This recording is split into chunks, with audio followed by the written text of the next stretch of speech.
Good morning, everyone. Welcome to American Scousers Morning Coffee or Tea with American Scouser on a Monday morning.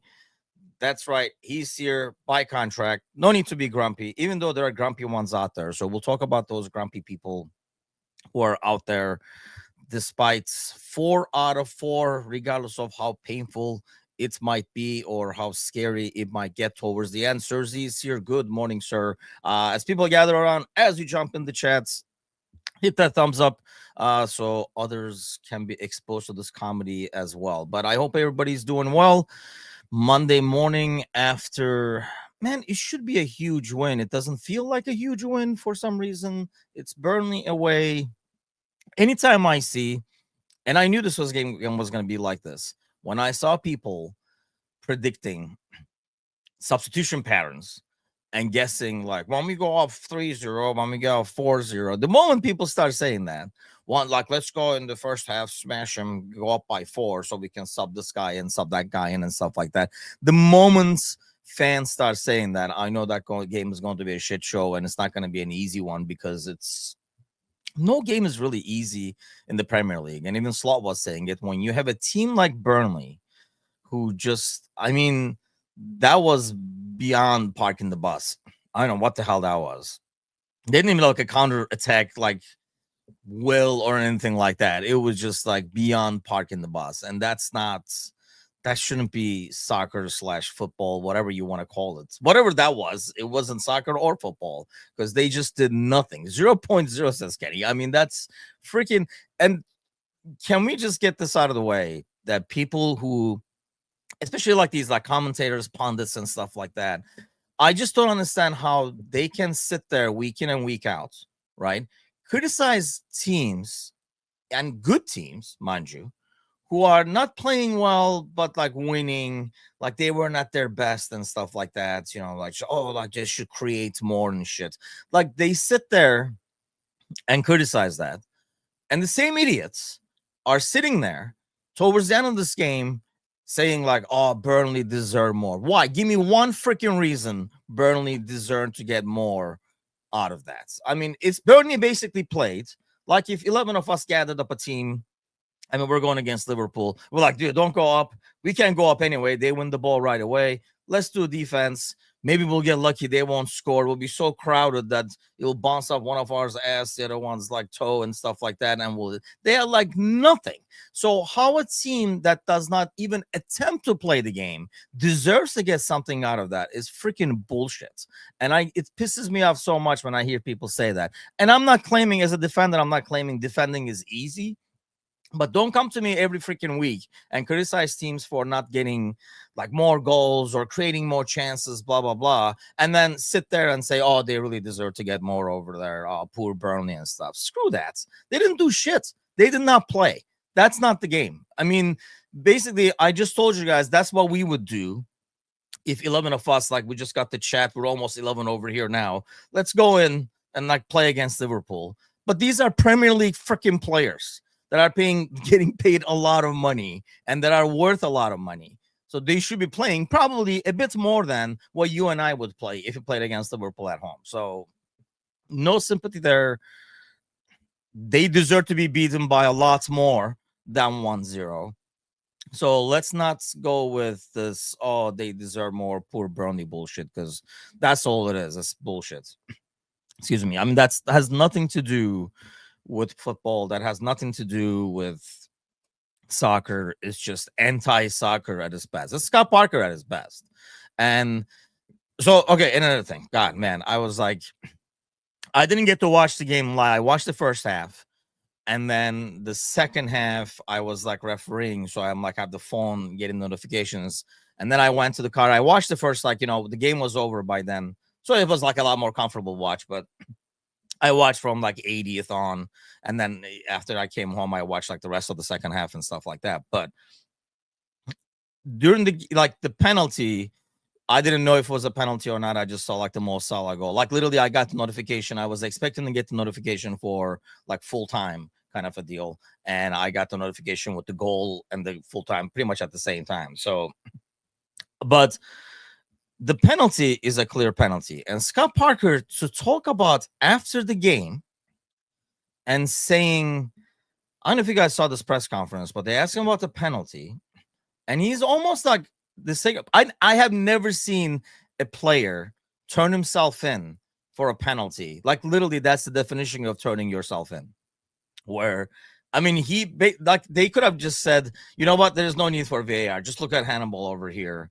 And Hannibal, by the way, man, I'm so loaded about this game. Just gonna go back and forth. Hannibal, by the way, who's the same asshole that was trying to injure Liverpool players, including that ridiculous tackle on Hando when he came in for United in that 7-0 game. So it couldn't happen to a nicer freaking asshole, right? But anyway, he turns himself in. Like they didn't even need to watch the VAR because he's covering his face. He's all like devastated, blah, blah, blah. So like they were like, oh, okay, it's a penalty. Like even the guy, he wasn't like, oh, my arm was here. I mean, there was no arguing that at all. And then freaking in the press conference, the post-match, Scott Parker says something along the lines of, I guess we're going to have to teach players how to play with their arms behind their back. And I guess my question is, has Scott Parker been watching games in the last freaking like decade where all players kind of like go up when somebody's about to cross the ball with their arms behind their back? Because at least it's to your body, even if it's like when you turn to your side and hits. He's never seen this. Like he made it sound like he was trying to be like sarcastic, quirky. All he came was as like a douchebag by saying like, oh, maybe we're going to teach him how to do that. Yeah, maybe you should teach him how to do that because that's what everybody does. So that's kind of like the new thing. I'm sure it's not fun trying to defend like that, but that's kind of how you got to defend. And this is not even one of those cases where you turn. When you turn to your side, you don't have to like wave your arms up in the air like you don't care. I mean, like, why is he like turning like this anyway? So for Scott Parker to try to defend that and explain that away isn't a whole other thing. But you know what? Serves them rights. It was coming their way and done an ordeal. Adam says, I don't blame they played. It almost happened. Look, I understand if you're Burnley. This part I understand. I agree with Adam here, right? Like you say, hey, there's no chance to beat Liverpool. If you open up, they're going to smash us, right? But man, Adam, you got to have a plan to at least try to counter. Like at least try to look like you want to score a goal too, right? So that's one. And two, if you're going to play that way and play anti-football, you got everything, you deserve everything coming your way. And this is where I'm going to. Like exactly what Kenny is saying is I don't blame them, but I'm not going to go around and be like, oh man, poor Burnley and stuff like that. If that was your only chance, that would be our only chance. I would hope to God a Premier League team would have a better plan than you and I putting together 11 playing against Liverpool. I mean, and that's Scott Parker's job. So that's just like crap over there. So Saidu's in the comments. Good morning, Saidu. I think that it's basically the number of minutes you can get. If you are ever questioning the number of minutes, substitution patterns, and stuff like that, I thought his post-match press conference was just ridiculously good, explaining why McAllister came on at halftime, why Isak was not even on the bench, and how to build the minutes, how many minutes, how they kind of calculate, you know, if he's going to play 45 here, he can play 90 there, and all that kind of stuff. I thought it was like kind of like golden knowledge being passed around over there by Slot. So, and I think literally in that interview, in that post-match press conference, mentioned at least 5-6 times that all they did was sitting, like putting all 11 in the box. And he said it over and over and over again. Because I'm sure as a manager, he doesn't appreciate the anti-football, and obviously it makes his life more difficult. So he probably doesn't appreciate it because of that too. But he made a point of like mentioning it several times, even though he said in the beginning, I'm not blaming them for it. They do it really good or something like that. But that's, you know, I think you need the camera striker to counter when you're parking the bus. You need something. I mean, I think you need to have the will, or you need to, you know what it is? You need to dedicate at least 2 to 3 guys to possibly doing that. Those guys' positioning has to be in a way where when you have the ball, there's kind of like outlets. So what that takes away from having 11 guys inside the box, because, you know, the outlet is in the box. And I think that's like the biggest spot. I think they have the players. There's a team that scores goals in the Premier League. They're not going out there, like you're saying, like, trying to get 0-0 and be like, every game is a point. If we get like 38 of these, we'll be in good shape, kind of a deal. So, Saida, I know, man, but I know, like, he does not have 90 minutes. He just does not have 90 minutes. And he even said himself and that was like a week or two ago. Obviously, it was right before the international break that he had only like 60 to 70 minutes. Like, he started cramping. So I don't think he has 90 minutes. And I think that's why he was taken out. I thought he had a decent game. But I mean, dude, that is so difficult to play against a team. And it's so difficult to break down a team that is parked so freaking deep. And the only thing I did not understand, and this is probably criticism I will have for the team, I really feel like there is some ridiculous. I go online, like, say, these Discord chats are interesting when you go after the game and like kind of like read through the whole thing, where like there is just like way too much hate to like how we played when things were 0-0. Obviously after 1-0, some of the people changed their tunes and stuff like that. I mean, that is like very impossible to play against a team that's playing like that, and very difficult to create stuff. Having said that, I was kind of shocked how we kept, instead of, I mean, I think Saito was talking about like Gakpo, for example, cutting in and stuff, like kind of like relying on Gakpo to do things. I was kind of shocked that we did not play it faster, because that's really, really slow. I mean, that's kind of like the biggest, like the recipe against a team sitting that far back, right, is to move the ball around as fast as possible. And that's, we didn't do that at all. I thought it was like so freaking slow in the buildup. And the second part, it's the second part is more about, I felt we kept insisting on, and I know that's kind of like a Klopp thing in terms of like trying to break him down through the middle. And man, they're so compact in there. There's no way. They were trying to do give and goes, and it was close, but never there, because I mean, there's so many like bodies and feet and legs in between the way. There is no space there. You can even tell. I mean, yes, thanks, Kenny. Like, I was literally about to say that. Like, and I know it's the end of the game. I know they're down to 10 men. They're kind of like, the last gasp. They're almost like a bit more in than they were, if that's at all freaking possible. They were almost all in the goal at that point. So it makes it a bit easier. But when you have like Rio, Frimpong, actual wingers that can kind of like stretch it a bit more, and even if they cut in, they can let like Robertson or like, like Bradley, for example, like take it a bit wider, or even more maybe going out wide and stuff. If you could stretch them a bit more, I thought it would have created a bit more space. And then if you play fast, now maybe you can do the give and goes in the middle, because you kind of like stretch them out a little bit. But we were not. We were constantly like playing slow, and they were like all compact in there. And then you're trying to do a give and go, and obviously it's not working because there's so many freaking bodies in the way. So that was never going to happen. So that would be probably my criticism. But hey, at the end of the day, freaking 4 out of 4, and I realize they're all like, record after the final whistle in the last, after like the 83rd minute or something like that, like stats people trying to create stats. But at the end of the day, it's 4 out of 4, and you got out of like the Burnley away game. There will be difficulty. I don't know if Arsenal will have difficulty against that, and we'll talk about the Premier League scores and what we learned this weekend too. But I think one thing that we have to be a bit better off, and that's what I was thinking, especially in the first half, is we have to be more dangerous from set pieces. I think Arsenal would have made them pay for all those corners, and we did not. There's one that's really close with Konate, but I think that's one big difference when you break down these teams. Even Slot mentioned I think it was in the post-match, either the press conference or the interview he did right after, that, he, like, when you don't score from set pieces, now, you got to be able to like break them down. Well, like we're not even a threat from those set pieces. I think that's kind of disappointing, especially when you get so many corners. Because obviously, whenever you shoot it, hit somebody's ass or arm or leg or whatever, and then goes to that corner. So you had all those corners coming in one after another.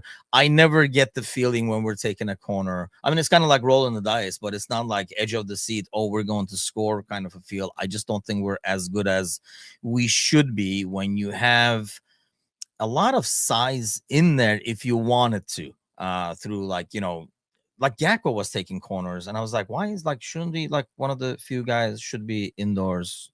Um, Only 2% of all corners are scored. See, here's my thing though. I wonder. Good morning, by the way. What is the stat, for example, for like Arsenal or like better teams? I wonder what that is. Like because it has to be higher than 2, or at least there's a chance of, I don't know. Like, I mean, let's face it, right? When we played Arsenal, I don't know if you guys are on the same boat because I worry as a lifestyle, but anytime they had a set piece, I was worried, right? I don't know if other teams feel the same way when Liverpool gets a set piece against them. Good question for the panel tomorrow night. I don't think, even if they do, it's nowhere near the same level, I think, as the fear they get out of like Arsenal, for example. And we have great players putting the ball in. I don't know what it is. I don't know if it's, and I don't want to like do this, or they must not be practicing it. I'm sure they're practicing it. I don't know if it's a matter of like, I know a lot of teams try to like move the ball to a different spot so that actually the cross comes from there as opposed to like the direct corner or whatever. But whatever it is, it's something that I feel like we have to get better at. We have to be a bigger threat at, because I think that makes the defender think twice too. Almost like when you don't want to foul and give a set piece off, right? As a defender, you're like, I don't want to foul. I don't want to foul. So that in your head as a defender automatically makes you play slightly differently. It's almost like playing with a yellow card. You play differently psychologically, so you kind of do things a little bit different. And I feel like if a team is really good at set pieces, it changes how you defend psychologically. Again, you don't want to give away a corner kick. You don't want to give away a silly foul and like let them get a set piece and stuff like that. I really hope that we can kind of get to that spot and be able to do that. That's one area of improvement, that's for sure. Good morning, Edward. What's going on? Yeah, as you hop in, hit that thumbs up. I think we're at like really our main goal this month is, and we only have 15 days left over here, to get to 1,500 followers. So if you know a friend, grab them by the ear, drag their butt over here to follow and subscribe as well, because we're only like 50 or 60 or so away. So we need a big push to get to that goal that we just came up with. But hey, if you come up with it, might as well go with it. Let me get back to the comments real quick. Have a look at Burnley's heat map. Their inside them was camped from their goal line to the edge of their box. I mean, yeah, it's ridiculous. And like I say, I get that, but I just don't have. Like I say, I get why. I just don't get the sympathy that they get. Like, hey, you try, man. Good luck. I think if we got our butt beaten by Liverpool playing defense, they were like, oh, you guys tried. Nobody would feel bad for us, I don't think. But playing against the best should be an excuse to have a free license and go hard, not anti-football. That's a good point. And look, I understand. I think as a fan, we probably want that, Kevin, right? I mean, even if it's like even if you're watching it as a neutral, right? If you're watching, I know, City take on somebody or whatever. I mean, I don't want to see that. Like if Arsenal play Burnley and, like there's no other games and we're looking for Arsenal to lose points or whatever, I don't think I could put up with 90 minutes of that. I don't think I could watch that. I'd be like, you know what? I'll check later, because it's so like ridiculous to watch. I don't think I could watch it.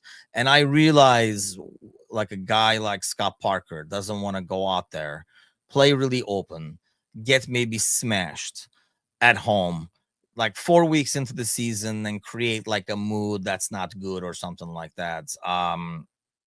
So I think that's part of I get that, but man, you have to have some kind of I mean, Kevin is a Palace fan. Like, there are a lot of times where Palace sits back and defends first, but they have outlets and there are threats on the counter. Like, were we even worried yesterday that they would like counter and get one. Aside from my like built-in paranoia, I never had any fear that they're gonna hit us on the one of these counters or whatever, because there were no freaking counters. So there was like no fear about being hit on the counter, because they had no intention of doing that, and that's rare by itself. Kevin says Arsenal and fear should not be spoiled. To say I fear no evil.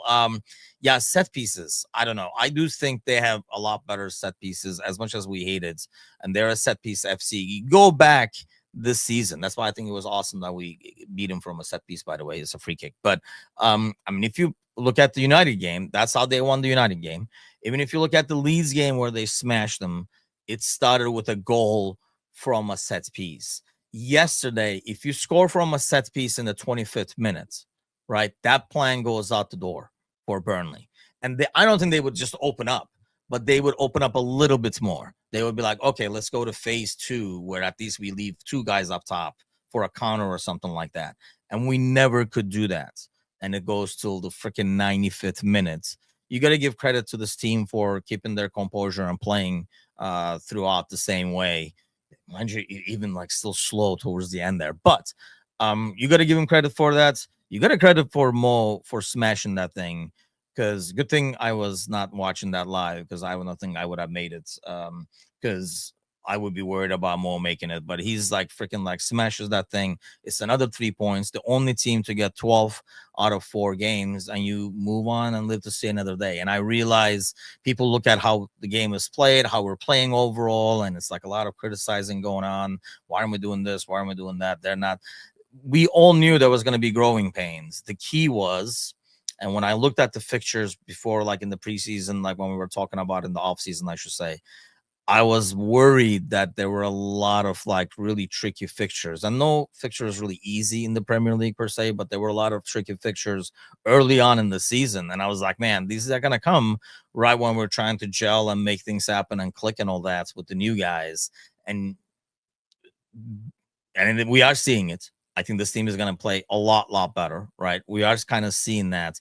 And as we see that, if you can still get 3 points, 3 points, 3 points, that's all that matters. And I know there are people over here now waiting for us to lose points so they can come out and be like, see, I've been telling you guys, this can't go on forever, blah, blah, blah. But you know what? Doesn't matter. You get 3 at a time. You just need 34 more of these and we're in good shape. But, you get to 12 points. You get the freaking be the leader. I'm obviously beating Arsenal, and I want to go to the Premier League to see like who we're going to go against, and it is going to be Arsenal. Spoiler alert, because I don't think City, despite kind of beating United, I don't think they're as big of a threat this year. Just seeing some of their players, and I know they have like a lot of injuries and stuff too, but seeing some of their players, they're like a shadow of themselves from like like Silva and stuff like that are nowhere near like what they were.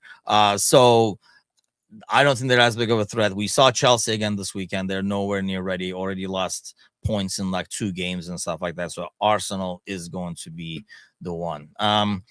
They attacked United and play with but that was United. See, that's the thing. I think they knew that if they play open against us.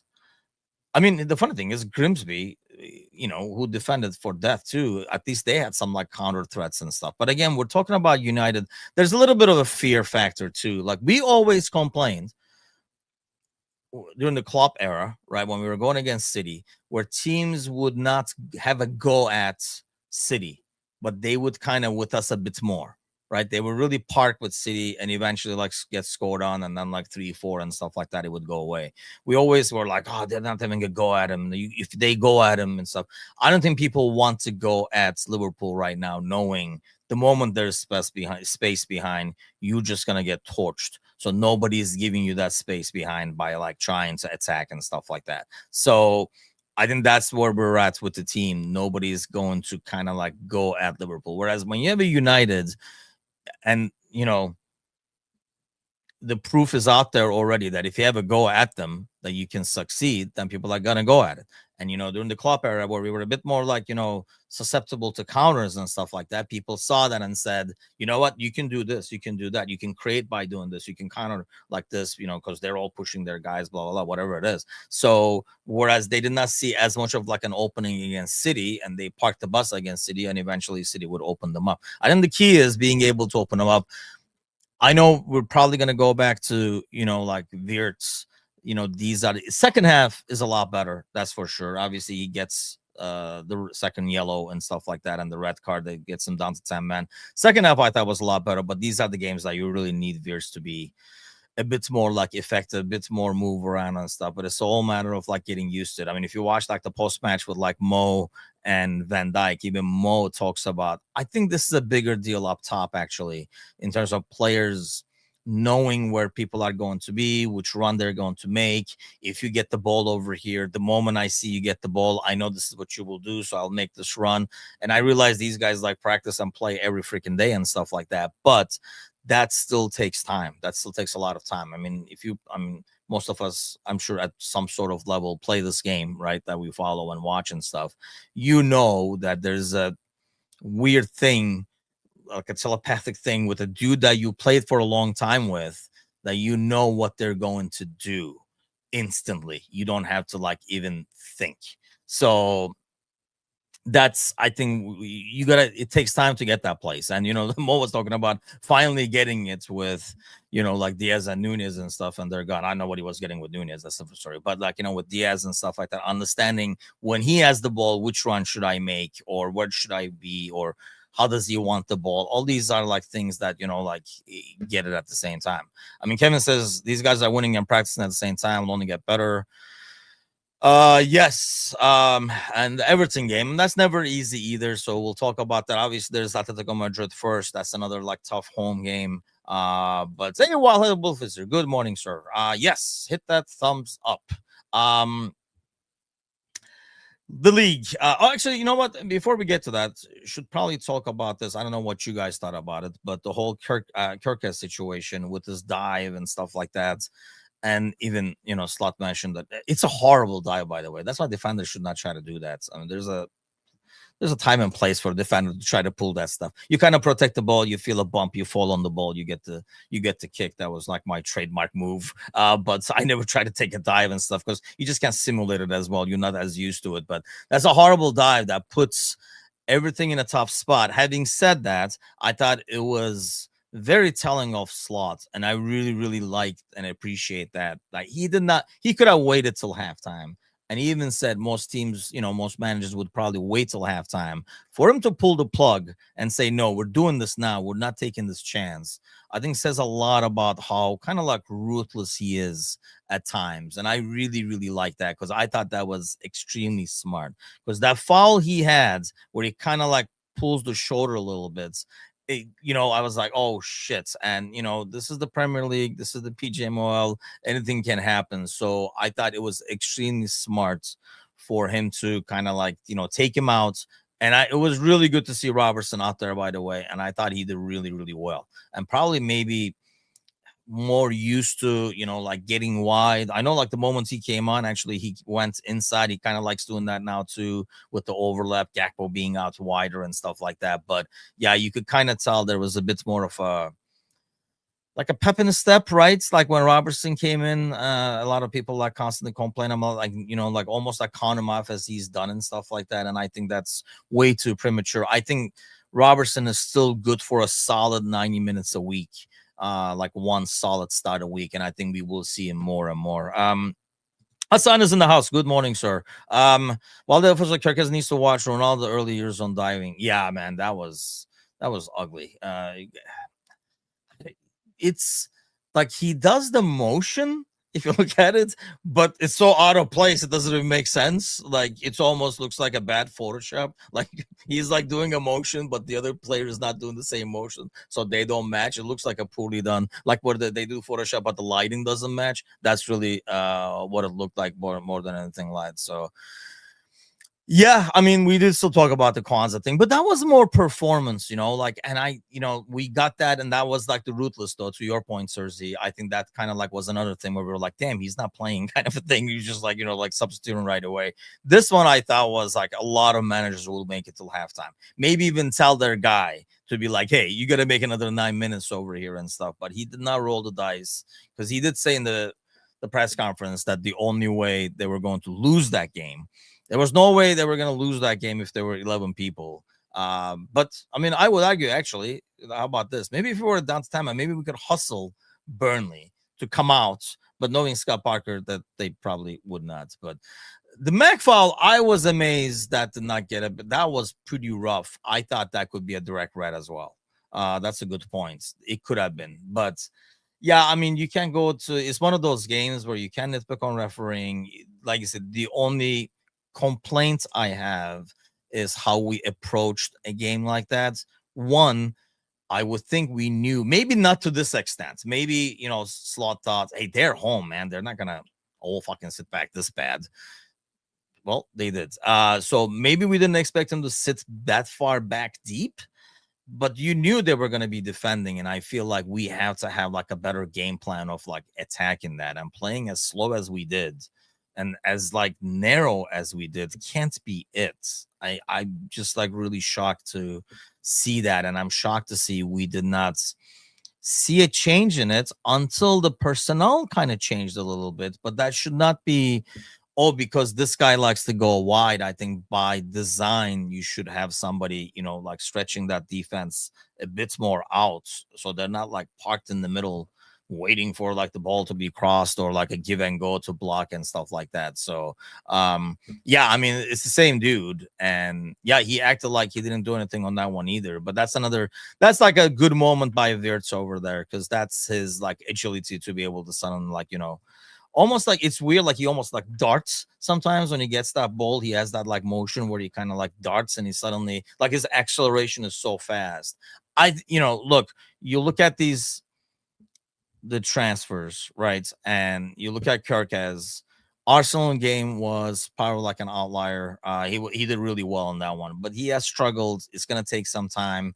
You see the quality, but even Robertson was talking about like it's gonna take time. He is freaking young as hell. I think that's another issue, is like we've kind of bought a lot of quality players who are really young, and the thing with that is like you buy a guy, let's say, I don't know, in his like late 20s, he's already had 3, 4 of these experiences, like either a new team, new manager, new system, or whatever the case might be, right? He has that kind of like an experience already built in. Whereas you get a young guy, he hasn't really been there, and he's going to like a bigger club. And like the bigger stage, the biggest stage, really. So it's going to take some time. Frimpong, obviously he had that injury, but I do think you see what he can bring with his like ridiculous pace. And that's a huge thing that we miss sometimes on that right hand side. So like we haven't had it in a long time, because Trent's obviously never had the pace. He was fast with the ball, but never like sprinting pace, nothing like. Obviously, Frimpong is like a whole different animal by himself in terms of when it comes to speed. But I mean, Mo's obviously like top speed is not what it used to be, so it's really good to have that on the right hand side. Sabat is in the house. Good morning, sir. How are we doing? Well, good afternoon to you over there. But let's see who else we got. Ekitike, we talked about him in the past. I know like Saito was in the comments earlier saying like he shouldn't have been taken out, but I think he has only so many minutes to be effective.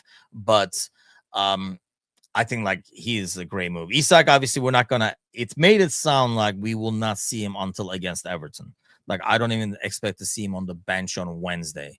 The way I read what he said is, and he explained it really in detail in terms of like how they build the minutes and what you can do, what you cannot do, and different methods of going about it. So instead of having him play 10 and then 15 and then 20, they're just gonna basically load him up and do like 45, 60. He was mentioning Saturday. So I think the first time we see him is going to be off the bench, coming in on the 60th minute or something like that. So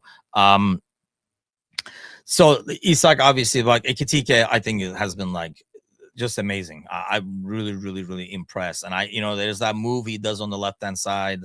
So I can see him doing Gakpo like things on the left wing. So we've always talked about that, like the rotation and stuff like that. So I think you can utilize them there. There were like a couple of moments on the side yesterday where he took a player to the left and beat him 1v1. The one that he like almost like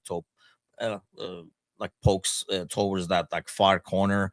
I know, like maybe if Isak is in there, he's probably sliding in and tapping that in, or that could have gone him by himself. But and then Wirtz, it's just going to take time. Mr. Barrett says, Gally and I mentioned it before, Kirkis needs to mature Yeah, I think a little bit of that dive and stuff like that yesterday, right? It's almost a little bit of I don't even know if it's immaturity. I almost feel like it's a bit more about like trying to do too much, trying to make an impact faster. Like, because I think he feels like he needs. Look, you look at all these games, right?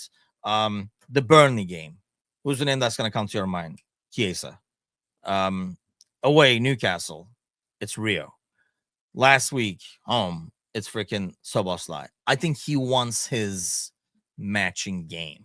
Like he's trying to do that. Like, oh, like he was the one that started it, or his move over here did that. I think it's a bit of that. But you guys might be right. It might be maturity. I think maybe like I kind of see it as trying too hard whenever I see him stuff. He's more Alberto Moreno than Robo right now. Yeah, that's probably fair, right? If he didn't come with, I think because we know what he can do, there's a little bit more like patience to it because, and he's done it here.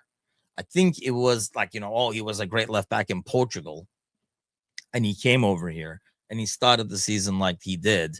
We might say a bit more of, oh, he's another Alberto Moreno. I think it's like really unfair right now because we have seen him do it at Bournemouth in Premier League, in top level, in the freaking left back of the team of the season and stuff like that. So we know his potential. So he will get a lot more patience. And I think he will eventually kind of like figure it out, if you will, and carve out a space. I think he's just trying to look, it's a lot of pressure too. You have Robertson there.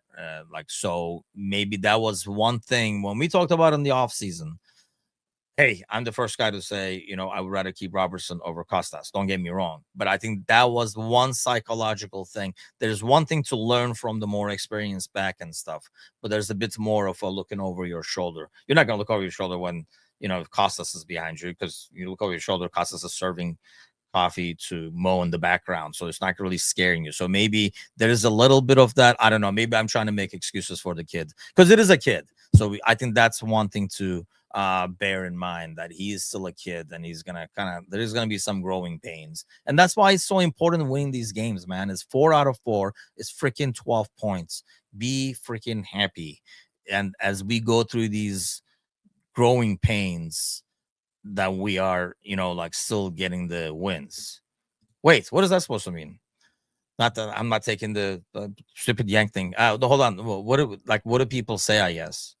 So now you're gonna have to tell us. Well, because I don't know. See, because I don't consider myself American. To be fair, by the way, I don't appreciate.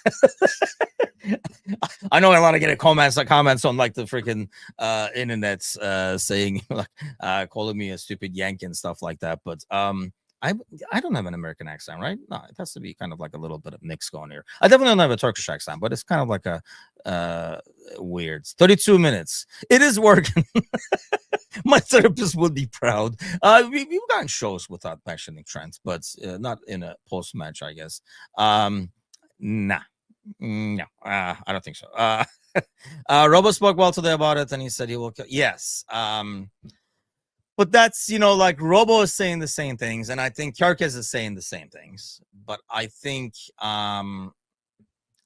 there's more like a psychological thing more than anything else of looking over your shoulder. And I think that's one thing I really, really appreciate, by the way, about like Ekitike, about in terms of how he's gone about his business with in all this like ESOC talk and stuff like that. He was like, just like bring it on. Like I will find a spot and I will make my impact kind of a deal. So, or I knew going into it that there will be competition kind of deal. And I really, really do appreciate that.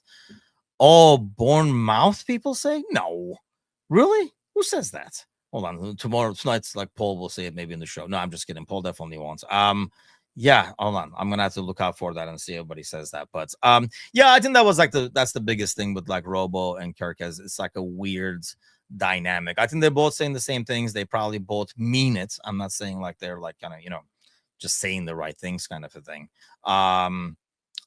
Derby, not Derby. I think I do say Derby, but isn't that like Derby things kind of like what's like a tomato kind of things, or is it not? See, now we got like in the English lesson first thing in the morning, which I was not ready for. I thought I was done with the shits. But yeah, I thought derby thing, isn't that kind of like a schedule kind of a deal, or is it not? You guys tell me. Because when we say, I think because in Turkish it's a derby, but I think that that's pretty much basically stolen probably from like English, or I don't know if it's French or whatever, but like it's considered a derby game.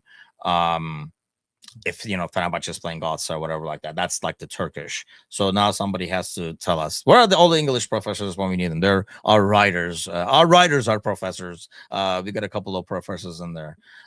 Derby's aluminium. See, but now you're just going like you're just saying the other one is wrong. That's not fair. That's like you're basically saying schedule is wrong. It should be schedule. Um, so I'm just saying tomato kind of a thing, or is it told like Bournemouth is not schedule or schedule? It's just Bournemouth. That's not how you say it. I understand that. That's not like all Americans saying like this. You're just like mispronouncing your name. But I think isn't Derby just kind of like a aluminium like Derby, or is it not? Oh man, wow. Not really, because I mean he was even talking about it, and that's why he took him off at halftime. He was saying because if he doesn't, he only has 60 minutes in him anyway. In terms of, I think if Jones was there today, maybe it would be a different conversation. He would look at it differently. But I think you're already missing Jones. You're not going to start Endo. I'll tell you what I was shocked more about when I saw the starting 11 yesterday was Soboslai was playing right back. So that was the bigger shocker, I think, because then that could answer your Maka question. Because like, who was going to play midfield if Maka is not there?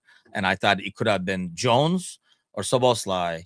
And when you don't have both of them, like Jones was not available, and then I was shocked that he put Soboslai as right back as opposed to using a midfield, which he did eventually, obviously bump him up with Bradley coming in.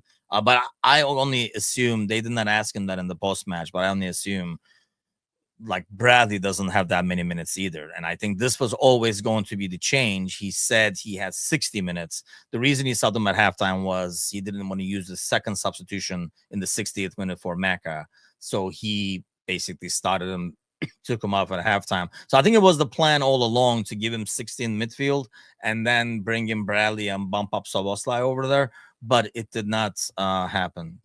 Timucin is not even like a continent thing. That's like a morning thing. I don't even think people call me Timucin in the afternoon. And I blame Ozan, I think, for this, who's not here this morning in the chat. But like a heat check, Liverpool versus City derby, Liverpool Everton derby. Man, I'm gonna have to. You guys are gonna make me like look this up after the show over here. Yeah, I think they had like good games. I thought Bradley did really well, and I assume he just doesn't have 90 minutes, and that's why we didn't like see him much. But hey, at the end of the day, I'm sure we'll dissect the hell out of it a lot more tonight with Bickler. No Galley tonight, but it'll be Bickler and I dissecting probably the hell out of this and some of the commentary that's coming out afterwards today as I read more about it this morning. But what did you guys make of the weekend? I guess the biggest question. Some of the scores of. I don't think we're shocked. Are you guys shocked that City had an easier time with? I mean, score-wise, they had an easy time. I don't know if you guys saw Amarim's comments. I can't wait for Rival Bros tomorrow, which will be tomorrow about 1 o'clock my time. So that would be what, 7 o'clock UK time and 9 o'clock Turkish time because my brother will be there. But we'll probably talk a lot about that on Rival Bros because I do want to get his take about some of the things Amarim said. Stuff like you guys, it almost said something. I'm like rewording it, but he said something about, hey, like if you guys knew what was happening behind the scenes during that time, kind of a thing, it was just like, okay. And then, like him saying, I'm not going to change. The only way to change is a change in the man kind of a deal. He's already pulling it's like Portuguese thing. He's already pulling a Mourinho over there, I think, and it's just like carving his path out. But how long? Yes, I was going to ask that. Well, you already answered the question before I even got a chance to ask Cersei. Yeah, I mean, how long do you guys think? Because when we were talking with Edip in the last Rival Bros, I asked them even like, the points, and we looked through those games. Here, I'll pull it up again. But they have like a really tough schedule, man. I mean, and I was even like, hey, I don't mind if they get points out of like United, and I mean out of City and Chelsea. They're playing Chelsea next at home. Then they're going away to Brentford. We just saw the Brentford like mess better. That was my upset pick, by the way, too. So I take credit for that one as well in the Rival Bro show. And then they play Sunderland at home. That's not an easy game for United. And then they play us away. But that's away to us is after the next international break. So could it be possible that they're gone after October 4th? Hold on, English majors in effect. Derby means blood. Derby may just rivals for UCL places. I don't know. I don't know if this is, dude. That dude, Said TV meltdown with his. I just don't. That dude, you know what it is? I mean, look, we do the same thing, right? And I could not live with myself. Doesn't matter how many 100,000. We're trying to get to 1,500. Probably, tricky for me to talk shit about Saeed, where he probably has like 80,000, 100,000. I'm asking people to get people over here so we can get to reach our goal of being 1,500. But at least I can sleep well at night knowing I didn't fake shit in the morning. That morning, kind of a deal. Like, it is so freaking fake and staged and stuff like that. I just don't know how people do that. I guess if you make money off of it, they consider it almost like acting. It's almost like playing a character, maybe.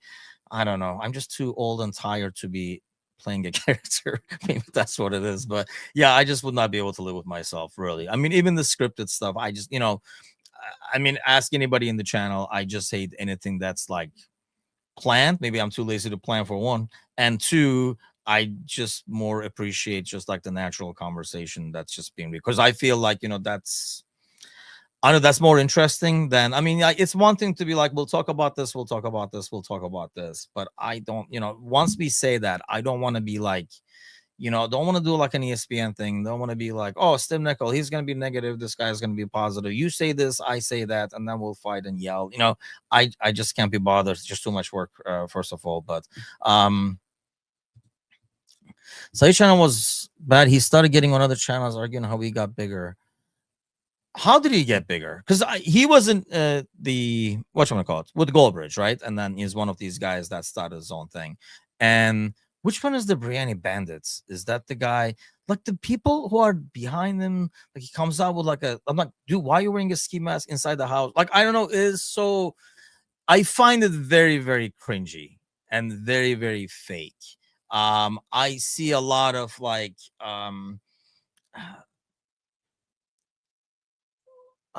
trying to find the right word over here. Like Asian channels, I guess. Like, I don't understand a word they're saying, obviously. But like, there's this dude, I'm sure you guys have seen it too, and these people do get views. Like, people blame it on being able to read. Okay, I think we're going with this, right? The schedule thing. Let's go with that. But like, people throwing themselves on the ground and stuff like that, dude, there's no way. Like, not against, look, I can understand people having like a ridiculous ordeals where you do like, like, you freaking lose it. Like, I freaking lost it when, I mean, I can like give you moments where I lost it, but not lost it to the point where I'm throwing myself around the floor and stuff. I damaged a few walls here and there, like slapping a couple of walls, if you will, testing the sturdity of the building. But like, I just don't see, but not, it's a final or it's a huge game or something like that. Not like freaking like against City, where you're like, you're probably going to be like, are we going to be 10th this year or 12th this year? Not like freaking, it's not a final. It's nothing like that. So I just don't get but people eat it up. And I think that's probably the bigger problem. People do eat it up. And, because then that's the stuff that gets clipped on these other clips and stuff. I'll be honest, even when I watch those clips, that's why I have a lot of respect for a dude like Goldbridge, who kind of like goes overboard at times too. But I don't know. At least he's a lot more consistent, kind of a deal. But yeah, I mean, at least when he loses it, it looks pretty natural. And look, let's face it, all these guys are probably behind the scenes happy that United is where United, because that's we're talking about him. We're talking about him at a Liverpool chat, right? Because we watch him and we laugh at him and stuff like that. So that's why I think, they're cashing in off of all this stuff, and that's why they do it, because that's stuff that gets clipped, that's stuff that gets watched, and then you're like, who is this guy? And then you subscribe and stuff like that. So is that what it's going to take? Because we're trying to get to 1,500. So, but that's why I rely on, and I kind of like ask all the time, but it's just like, that's what I rely on. Like somebody telling somebody else, they're like, hey, there's a channel over here where they're not acting. But, that's obviously that growth is a lot more organic and a lot more slower, but it is what it is. Like I say, that way I can sleep at night, having run this channel without some like acting and all that kind of stuff. We all have different personalities. I mean, you guys know me, I worry and, all that kind of stuff. And, like some of us are more critical, some of us are more analytical. That's basically how it should be. But Americans say as written UK, I'll tell you what, the English language, yikes, Batman. I mean, yeah, it's by itself is nothing is read as it's written or anything like that. It's a very tricky language to learn in that sense. I can tell you that. Like compared to, like, for example, if you were learning Turkish, I mean, maybe like I'm biased, but it's like more read as it's written. So it's a lot. Yes, I really like her, for example. I really, really like her. I mean, that's one person like I do watch because she knows her stuff. She analyzes at the same time, and she's feels natural, right? It's just her. That's her. Like I can tell that's just her. Whereas like I think like Saeed like records, turns that thing off, and then they just like it's a total different person. That's not the person I just watched. That's the feeling I got over there. Yes. I mean, yeah. I mean, there's like certain moments that you remember either celebrating or getting mad, right? Like there are certain moments like where we gave away leads or for some reason that Everton game last year, the Tarkowski goal, for example, But my thing is, I might throw the phone against the couch or something like that. I'm not like throwing myself on the ground. First of all, then I'm not gonna be able to get up. So like I don't do any of that shit that these guys are doing over there, like crying and yelling and stuff like that. First of all, the natural reaction would be to get up and be like, God damn it, and throw something, which is what I do if I'm not already standing, as opposed to like these guys on the chair, like crying and stuff like that. Like no one does that. No one normally does that. Let's go with that way. But yeah, so the City United game, so we'll definitely talk about it, about like Amarim's comments, because I thought those were like interesting. Chelsea losing points again. I mean, you look at the standings now, which that's what I was going to pull. If you look at the standings, you also can see that we played some tough teams over there, because Arsenal is second, Tottenham, Bournemouth, if you would like to say it that way, is like fourth, and obviously we put Burnley is down in the 17th. But that Bournemouth game, that looked like Newcastle is 10th, but like we know about Newcastle, so you kind of like puts into perspective, I think, like our games, and like that Bournemouth schedule initially on paper was supposed to be fairly easy, knowing they changed their entire back line except like one guy. It was going to be tricky and stuff like that. But you see how they're doing in the league. They won that's the only game they lost. They're the same as like Arsenal. That's the only game they lost. We all know about like Spurs. I think they're susceptible. They're not a threat. It really goes down to, I don't know if you guys agree, but I don't know if like people watched the City game yesterday and changed their minds. I highly doubt it, because it was against United. People like changing your mind after they smash Fulham or something like that. But I think it's just going to be us and Arsenal in a month from now. Those are going to be teams on top. And like you say, the thing that Arsenal has that kind of like worries me is the fact that, like they have these games, this Burnley game that was like very tricky for us. I think they have a better shot at breaking that the wall with like a set piece and stuff like that. I would like us to really get there. Chelsea point deduction, will that happen? I doubt it. I mean, you know what? Why don't they put that on hold and finish the City one first, and then we'll get back to the Chelsea thing. But yeah, I don't think you just watch Chelsea. And I didn't watch the entire game, but you watch, like I watched like a lot of it, I should say. You just know They're going to be like that. There's just so much. And just when you think, okay, they finally getting the pieces together, like we were talking about us, right? In terms of like having 3, 4 players, in terms of like being able to click and stuff. Chelsea, when you just think they're like, okay, they got it, they sign another 10, move another 8 out, and it kind of like goes back to where they were. I mean, I would be all over that, but I don't know. It's a huge weekend, that's for sure. So we start out the action um 6:30 in the morning on Saturday. So playing Everton in the derby, whatever you call it. And then United's Chelsea and Arsenal City is the Sunday game. Bournemouth Newcastle is already also a great watch, by the way, Sunday morning. So some really, really good games this weekend, and it could be a huge weekend in that sense, especially if we take care of business early Saturday morning, because that could be interesting. That could be interesting if City get anything. I don't think so. I really don't think so, but we will see. I don't know. Like you see City, and I just don't see the same City as before. I don't know who will be back by then. And then I don't know who they play. Let's take a look at that. Actually, that's like a probably like an important ordeal. Arsenal play away to Athletic Club tomorrow on Tuesday, and then City play Napoli at home on Thursday. So that's kind of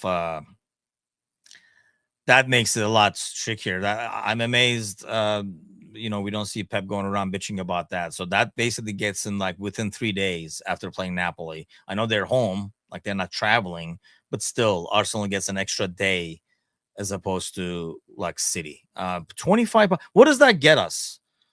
Wild Dads. Like, what is the returns on that? Like, how much do you get if they do get relegated? It's not the odds that it used to be, is what I'm assuming. It was probably giving away more than that. I will take a draw. Yes, I mean that would be great to win, get the draw there, go up to 5 points and stuff. Because I do think this Arsenal team can be had psychologically. That's the biggest thing. Because look, every time, here's another thing. If you look at this game right here, right, I predicted a slot special of 2-0, for example.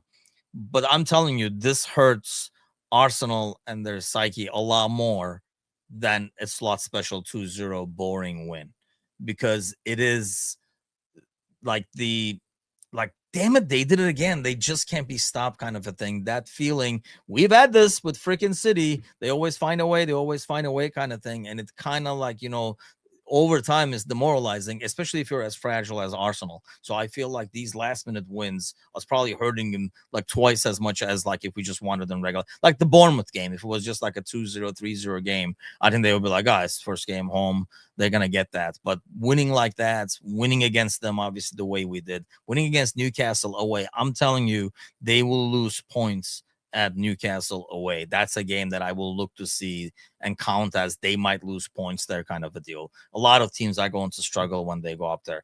Yes, I mean that's I was more like materialistic wise. What do we get? Because there would be a lot of infinite joy and laughs, but I don't think it will ever happen. The funny thing is, normally, last year their luck was the fact that the bad teams were so bad, the guys that came up kind of a deal. We're seeing a different ordeal this year. I mean, they do have 4 points. Yeah, I don't think that will come to that, but it would be fun as hell.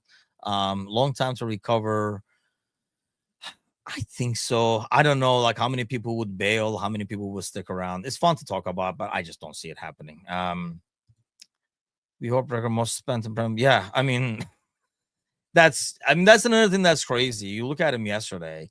I was like, what are you guys even trying to do? Like, you don't see like I watched I think the first 30 minutes or so of that game.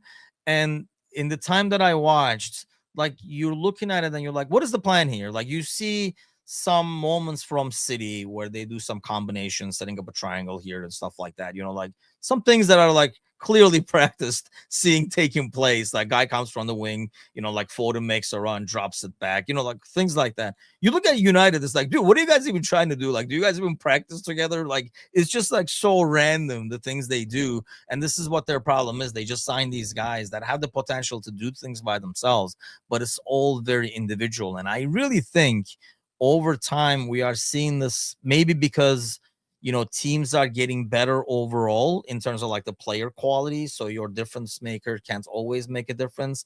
But I don't know what it is that, you know, you don't get the same returns as you used to do in that. You do need teamwork at the same time, and you just don't get that. I mean, and some of their defending is shambolic as well. But tune in tomorrow for that. We will go live when we do it. We're just recording it as a live show. So if you subscribed and then if you hit the notifications, you'll be notified as soon as we go on air over there. But once again, let's not do any acting over here. Don't make me wear ski mask and dive on the ground or whatever the hell Saeed does. So do us a big favor, grab somebody, bring him over here and have him subscribe. Help us get to 1,500 in 15 days over here. It will be very much appreciated. And then I'll be asking for the 1,600. So there's that as an additional bonus. But I'll be back tonight with Bickler. We'll talk a lot about this game and all this other stuff, craziness as well. I don't know if I'll start something to trivia, but I might try to give it a shot. But do tune in for that. Have an awesome week, everybody. And I'll see you guys tonight, 7 o'clock Central, 8 o'clock Eastern. Take care.